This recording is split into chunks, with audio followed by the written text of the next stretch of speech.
sin distancias.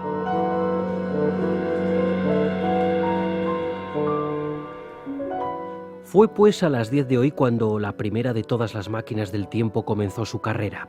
Le di un último toque, probé todos los tornillos de nuevo, eché una gota de aceite más en la varilla de cuarzo y me senté en el soporte. Supongo que el suicida que mantiene una pistola contra su cráneo debe sentir la misma admiración por lo que va a suceder que experimenté yo entonces.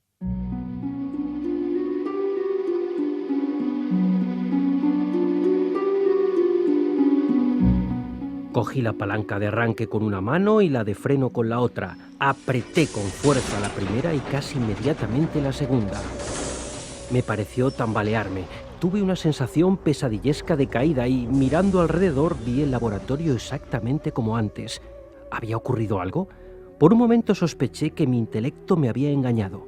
Observé el reloj. Un momento antes, eso me pareció, marcaba 1 minuto o así después de las 10, y ahora eran casi las 3:30. Respiré apretando los dientes. Así, con las 2 manos, la palanca de arranque y partí con un crujido. El laboratorio se volvió brumoso y luego oscuro.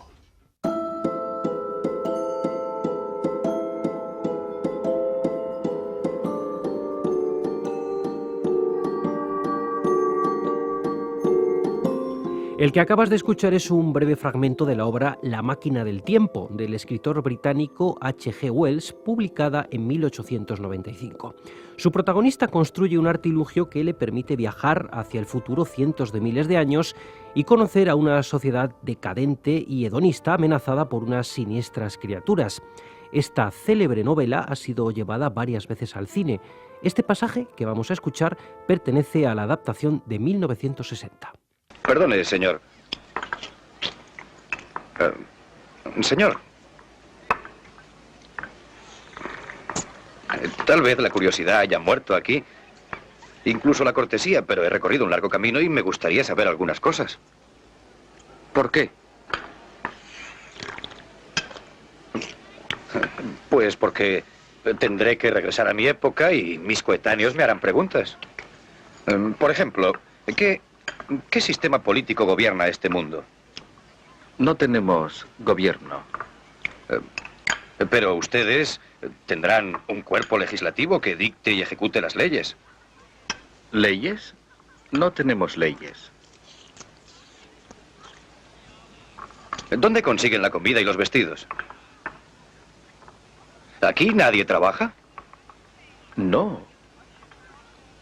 Bueno, ¿de dónde sale todo esto? Pues crece. Siempre crece. Lo sé, pero para que crezca, tiene que ser plantado, abonado y cultivado, ¿no? Bueno, es igual. Quiere decir que tienen una economía tan fuerte y desarrollada que pueden pasar todo el tiempo estudiando y experimentando, ¿no es eso? Pregunta demasiado. Bueno, ese es el único medio por el que el hombre ha aprendido y se ha desarrollado. Y yo quiero aprender.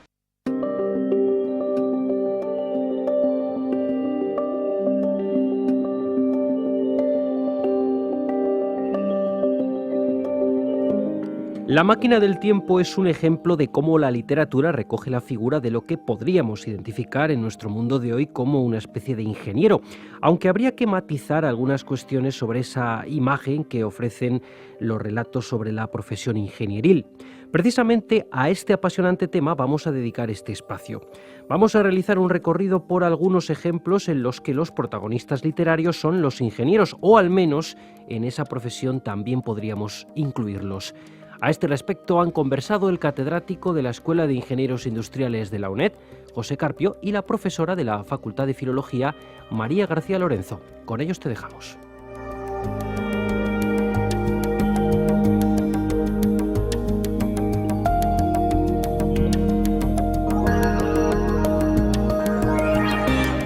Ya como han oído ustedes en la presentación, hoy tenemos un programa un poquito especial, un contenido especial. Vamos a hablar sobre los ingenieros, pero los ingenieros como protagonistas en literatura.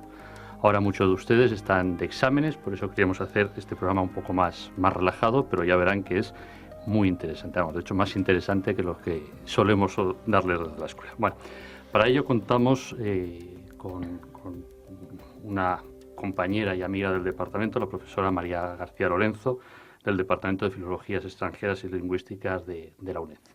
María, lo primero, buenos días y sobre todo darte las gracias. Buenos días, muchas gracias por invitarme. Bueno, la profesora García Lorenzo colabora con nuestro departamento en el máster que tenemos, es profesora de una asignatura que es inglés, no inglés técnico, pero sí inglés para ingenieros, y tiene mucha aceptación. Por eso quizá algunos de nuestros estudiantes, nuestros oyentes, los que estén matriculados en el máster, les sonará María.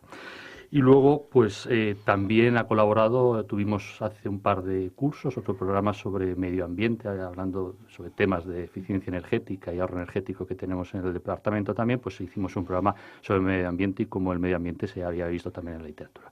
Así que ya que eres un poco conocida dentro de los programas de ingeniería, pues darte la bienvenida y, como he dicho, gracias. Pues bueno, un poco, si quieres, empezamos ya.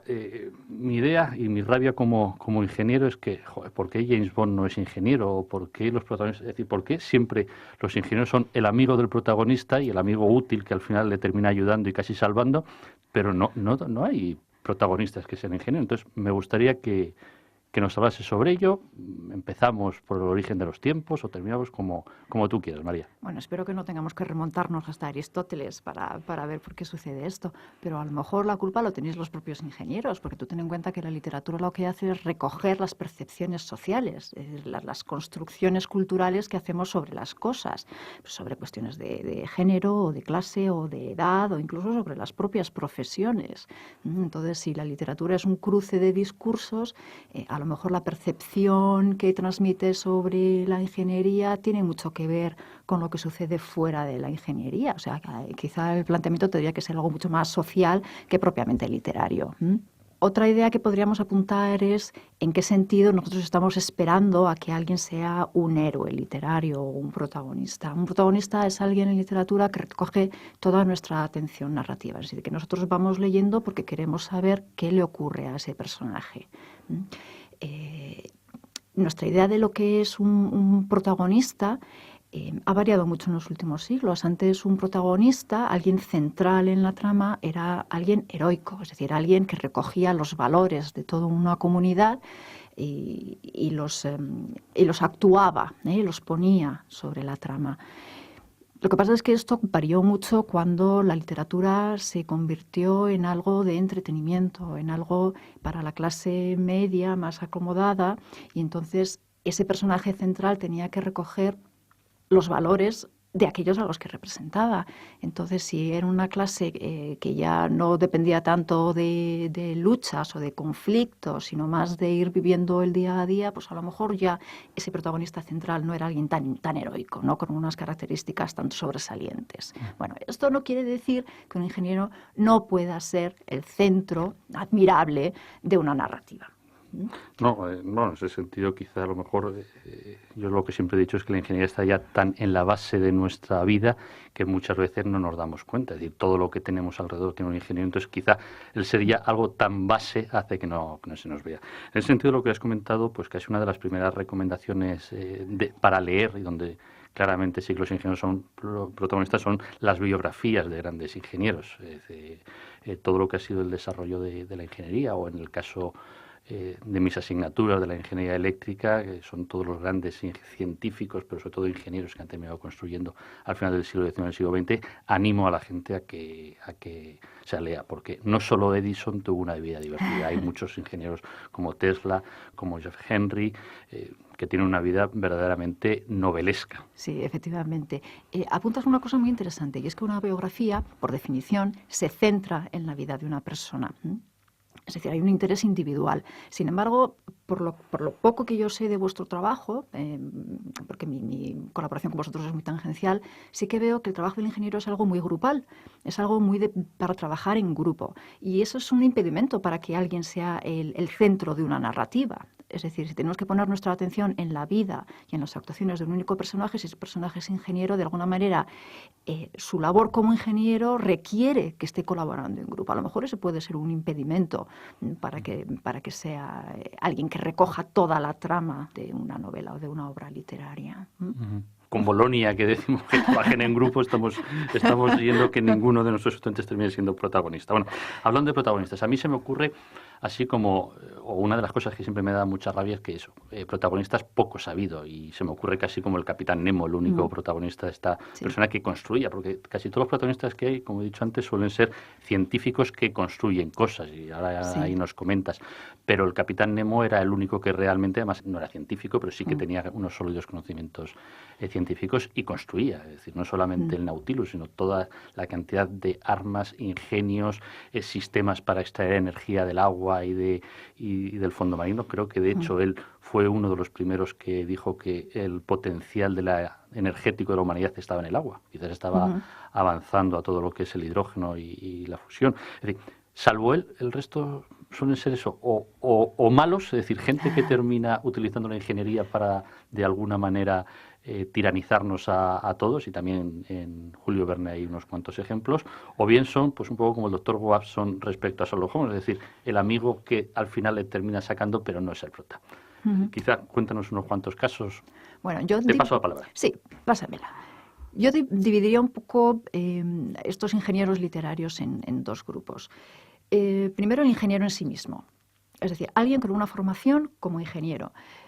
Yo te preguntaría qué carrera tiene un ingeniero como profesional de la ingeniería. Es decir, ¿desde cuándo podemos concebir al ingeniero como un profesional tal cual, formado como ingeniero y con un trabajo como ingeniero? Es decir, no creo que tenga más de 150 años de existencia como tal.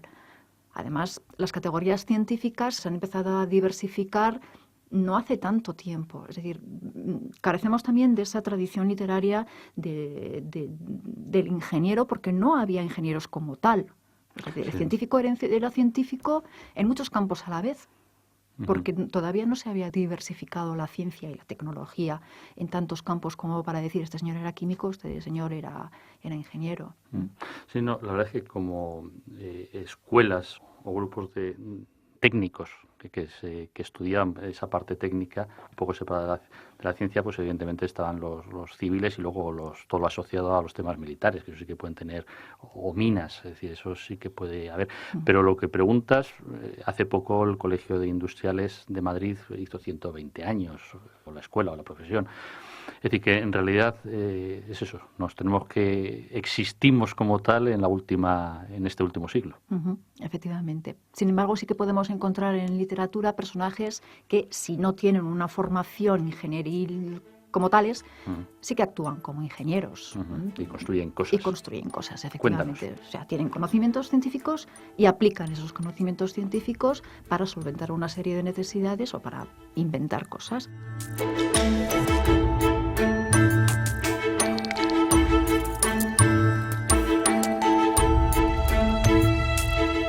Por ejemplo, se me ocurre H.G. Wells, La máquina del tiempo. Tenemos una novela que prácticamente todos conocemos, yo creo, que es The Time Machine, y esa máquina del tiempo la construye alguien. Es decir, el protagonista, narrador de la historia, no es un ingeniero como tal, porque en ningún sitio, en ningún punto de la novela se nos describe así, pero es él el que tiene los conocimientos necesarios sobre física, sobre entropía, sobre mecánica, para poder construir esa máquina que luego va a ser el eje central narrativo de la historia. Sí, es verdad que tuvimos un programa sobre viajes en el tiempo y se citaba. Efectivamente. Bueno, pues le vamos a poner como ingeniero. Pongámoslo como ingeniero. Podemos hablar también de The Bell Tower, que es un relato de Melville, el mismo autor de Moby Dick, Herman Melville. La Torre del Campanario es, como digo, un relato publicado en 1855 en el que tenemos un ingeniero. No se menciona la palabra engineer en el relato como tal, sino que tenemos una especie de arquitecto, ingeniero, una amalgama de profesiones que al final nos da un tipo que construye un ingenio en lo alto de una torre. Y este ingenio sirve para dar la hora. Esto avanza un poco la preocupación que tenía Melville en representación de su sociedad sobre qué estaba pasando con el progreso científico y tecnológico y cómo estaba afectando a la población civil. Yo invito a todos los estudiantes a que, si tienen un ratito, pues que consigan este relato, porque es muy interesante qué pasa con este ingeniero constructor. Podemos hablar también de la novela de Mark Twain, Un Yankee en la corte del rey Arturo, que es otra de esas historias que todos conocemos porque ha pasado por el cine en muchas ocasiones y versionado de diferentes formas. Este Yankee es un ingeniero. Él trabaja en Connecticut, en una fábrica de armamento, y es una especie de inventor-constructor.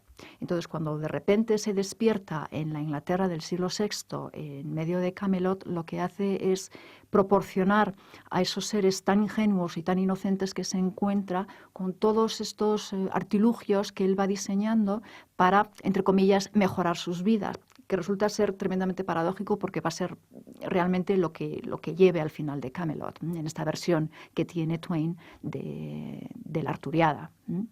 Pero sí es cierto que vemos a este Hank Morgan construyendo, pues, por ejemplo, canalización, vallas eléctricas, un sistema de comunicaciones. De hecho, a su hija, que nace allí en Inglaterra, la llama Hello Central, porque a la mujer de este ingeniero le parece muy divertido lo del Hello Central, que se suele decir cuando se coge el teléfono. Otro ejemplo de alguien que realmente no está formado como ingeniero, pero que actúa como ingeniero. Y ya más en el siglo XX, yo podría recomendar a vuestros estudiantes, a los que, por cierto, deseo mucha suerte en esta semana de exámenes, que, por ejemplo, se lean la novela de Paul Theroux, La costa de los mosquitos. Les puede sonar porque hay una película sobre ello. Y vemos a alguien que, de nuevo, no tiene el título de ingeniero como tal, sí que está formado, pero no sabemos exactamente en qué, pero sí que es un inventor-constructor. Altamente cualificado, muy manitas, muy puesto en eso de inventar cosas para resolver problemas concretos, y harto del consumismo y de la decadencia de los Estados Unidos, coge su familia y se la lleva a la costa de Honduras, a la costa de los mosquitos. Y si quieren saber qué pasa con este ingeniero, cuyo mayor logro es hacer hielo sin electricidad, pues de nuevo invito a los estudiantes para que se lo lean. Seguro que hielo en las costas caribeñas debió ser el gran invento. La bomba, y nunca mejor dicho. Lo dejo ahí. Y no decimos más. Hasta ahí puedo leer.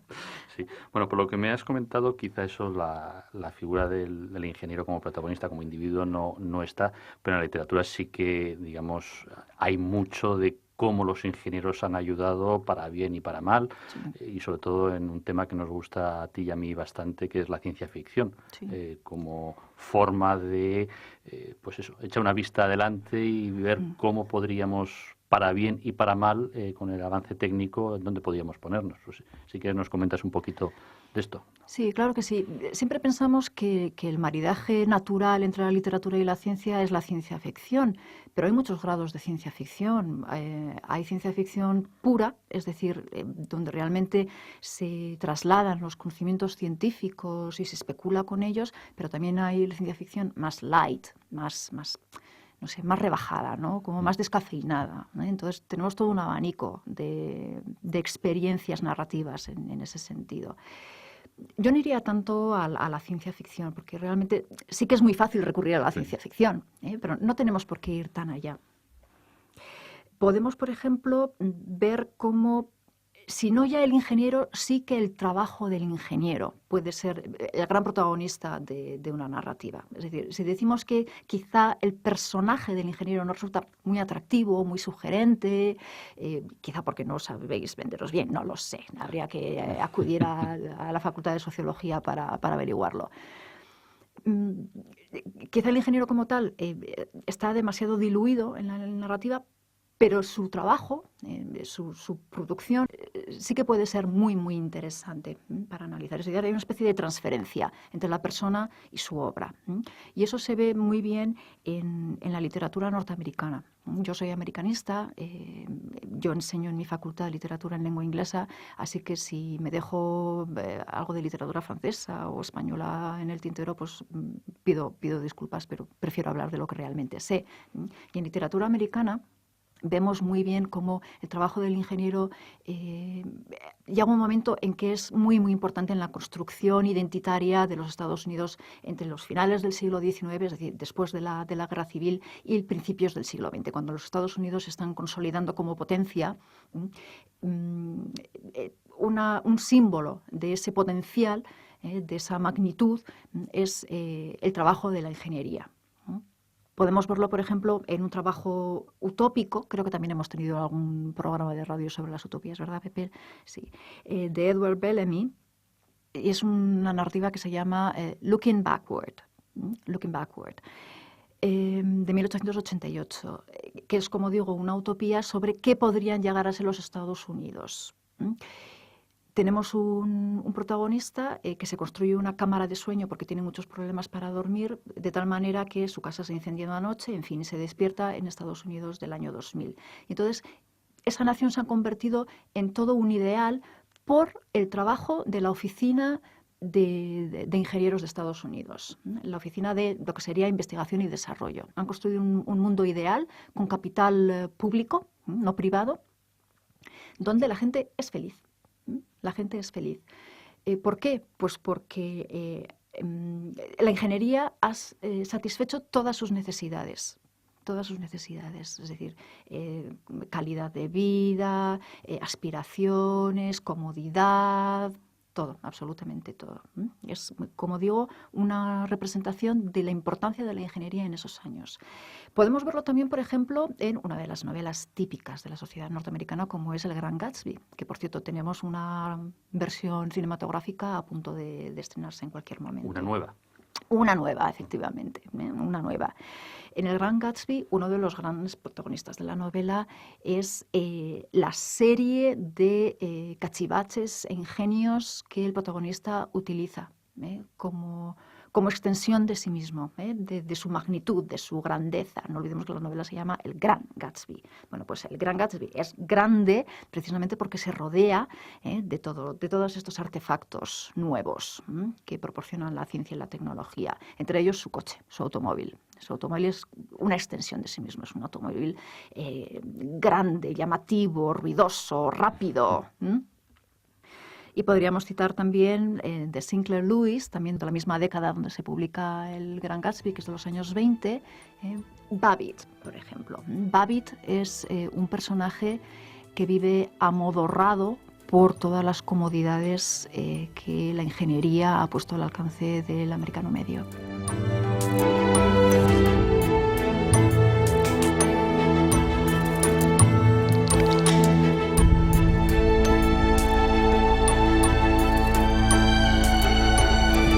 Estamos en los años 20. Estamos en los años 20 todavía, efectivamente.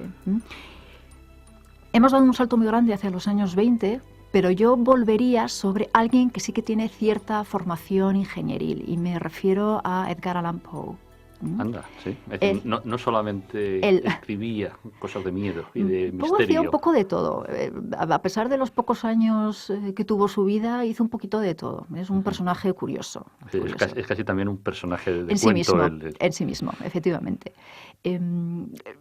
No sé si saben nuestros estudiantes que Poe pasó por West Point, por la Academia Militar, donde, como tú mencionabas antes, lo militar y lo ingenieril se mezclaban.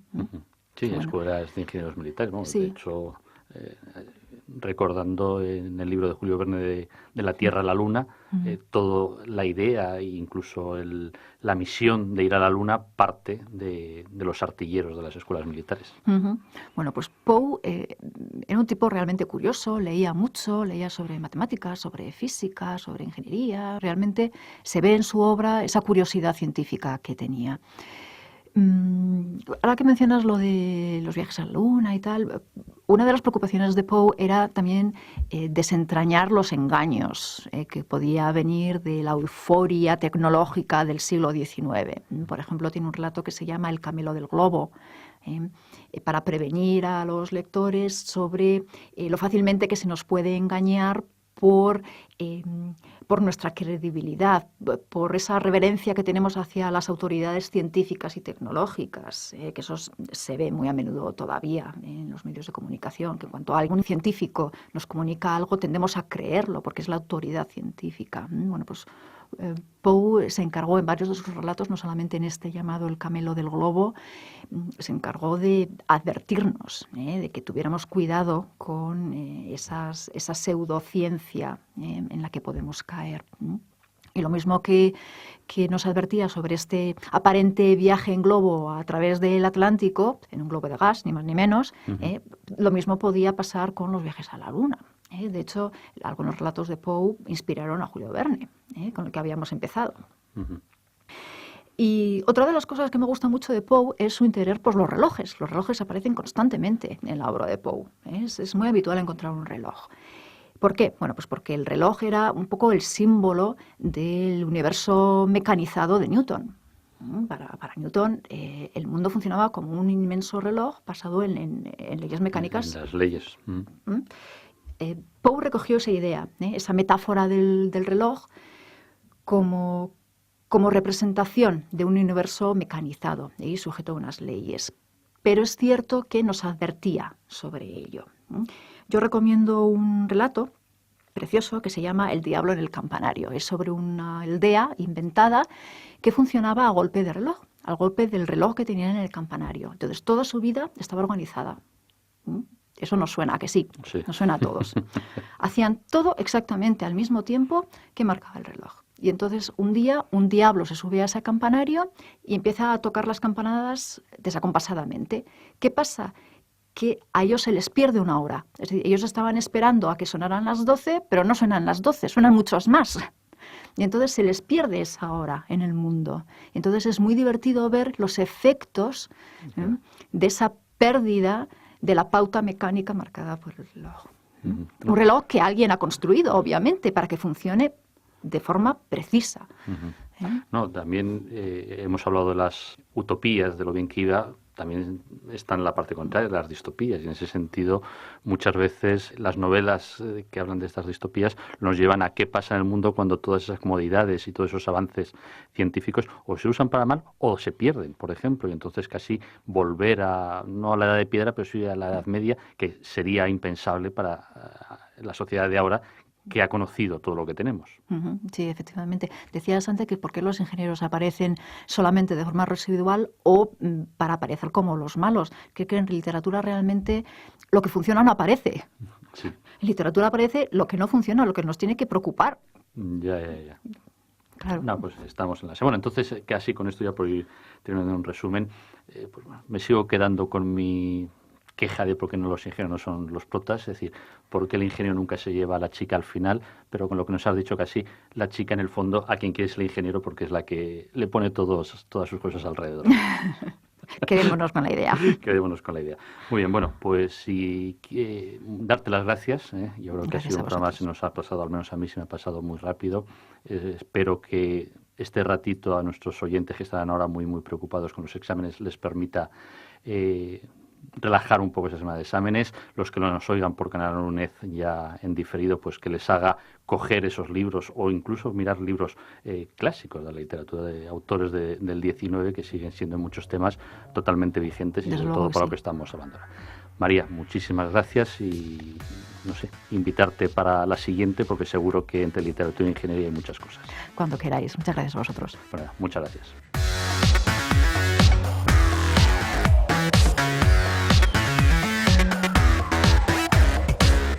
Pues volvemos ya después de este viaje literario a la realidad, agradeciendo al profesor José Carpio y a su invitada, la profesora García Lorenzo, el rato tan agradable que nos han deparado. Espero que hayas tomado nota de los libros que nos han recomendado porque seguro van a divertirte. Como a buen seguro te divertirán los programas de Radio 3 que van a continuar a partir de este momento porque tenemos que despedirnos.